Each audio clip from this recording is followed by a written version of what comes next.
Imprecise thinking. Arian Christology and the verb of Proverbs 8. The Lord possessed me at the beginning of his work, the first of his acts of old. This is Proverbs 8:22. And I noted you get a real difference in translation here.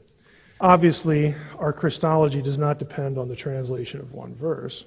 But this verse became an item of discussion, you could imagine, in the Nicene era, where Arian Christology said that Jesus was the very highest of all things that God ever brought into existence, higher than anything else, but he was created. In other words, the Arian creed was, there was a time when the Son was not. Whereas Orthodox theology, what came out of the Nicene Creed, said, no, there wasn't a time when the Son was not. The Son is eternal. And Proverbs 8 became a focus of this because it's like, well, look, if Jesus is wisdom, here you have this verb. In Hebrew, it's kana, and it actually does have a very wide range of usages.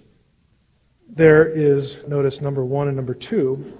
This lexicon believes that there are two kanas, they're homonyms. Hebrew has homonyms just like English does, just like any other language does. And you'll notice some of the options. Kana can mean acquire. It's used of acquiring a field. Kana, a field. It's used of buying. Buy as a wife. God, redeemed. It can be used for that. Again, there's an exchange there. Down here with this kana, it can mean create. Genesis 14. El Elyon is called the Kana'er, the creator of heaven and earth. So it means create there.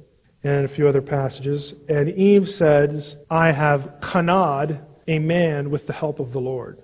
So produced, given birth to, loosely created, obviously. It's new life. So this became a real focus of debate.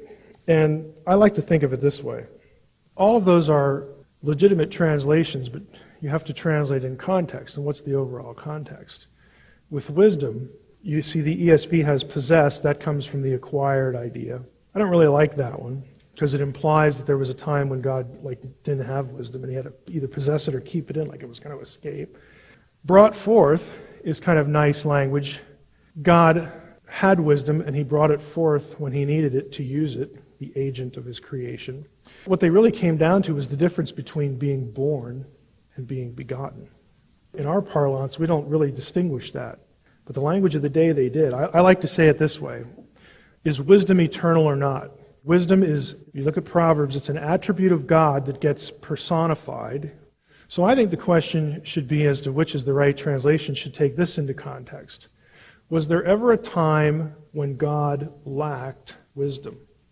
And if there was, then my next question is, how was he still God? In other words, you have a God who doesn't have wisdom at some point. That doesn't make much logical or theological sense. And that was really the question, the issue that won the day at Nicaea, because we can't have God not having wisdom. Wisdom has to be eternal because God's eternal. How can it be an attribute of God and it isn't eternal? Because if he didn't have it, then he wouldn't be God. It doesn't make any sense. And so Athanasius championed that explanation. And so he became in history the articulator of what we have as Orthodox Christology now.